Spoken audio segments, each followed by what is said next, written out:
Le 800 mètres homme, donc avec à suivre à la corde Hassan Kalouki.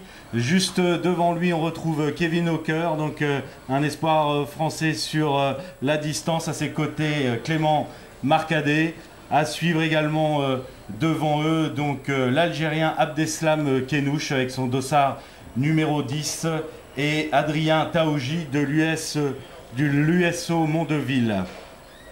À suivre dans cette course, le retour de Kevin Hawker qui, après une saison difficile l'an dernier, est à nouveau candidat cette année aux grandes courses et notamment à la titularisation pour la Coupe d'Europe à Annecy sur 800 mètres. C'est parti donc pour ce 800 mètres masculin.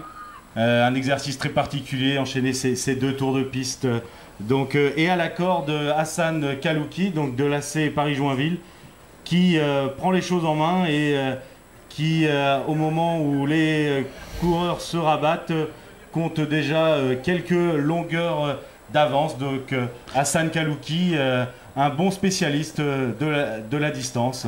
Oui, un bon spécialiste qui, de la façon dont il est parti, semble plutôt se destiner à une course de lièvre. Mais Kevin Hawker s'est très bien placé en deuxième position pour prendre l'aspiration de Hassan. Et derrière, le peloton est très serré et rien n'est encore fait. Avec Abdeslam Kenouche, l'Algérien, qui fait l'extérieur donc et qui passe en deuxième position devant Kevin Hawker. Kenouche qui fait l'effort maintenant pour tenter de revenir sur Hassan Kalouki. Qui va faire l'effort? C'est toujours un choix difficile de prendre ses responsabilités pour revenir sur le leader, parce qu'on laisse des forces dans cette chasse. Oui, tout à fait. Et là, on espère tous que Kevin Hawker ne va pas lâcher. C'est lui qui dispose certainement du meilleur finish de tous ses coureurs. Il est actuellement en 4e position, Kevin Hawker.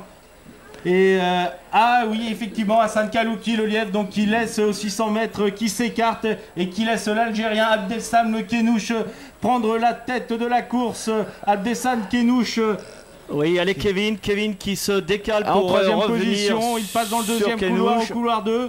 Et Kevin qui va passer. Donc, Kevin qui doit faire l'effort impérativement là pour revenir sur Kenouche, mais il est légèrement en retard, il aura du mal maintenant. Mais il tient quand même la 2e place, et l'Américain Mohamed Trafré qui finit en 3e position devant le Marocain Farid Es-Saki.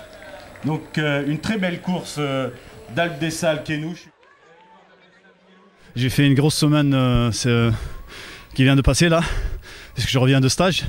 Donc c'était pas vraiment un objectif en soi, mais une étape de préparation pour la suite des événements.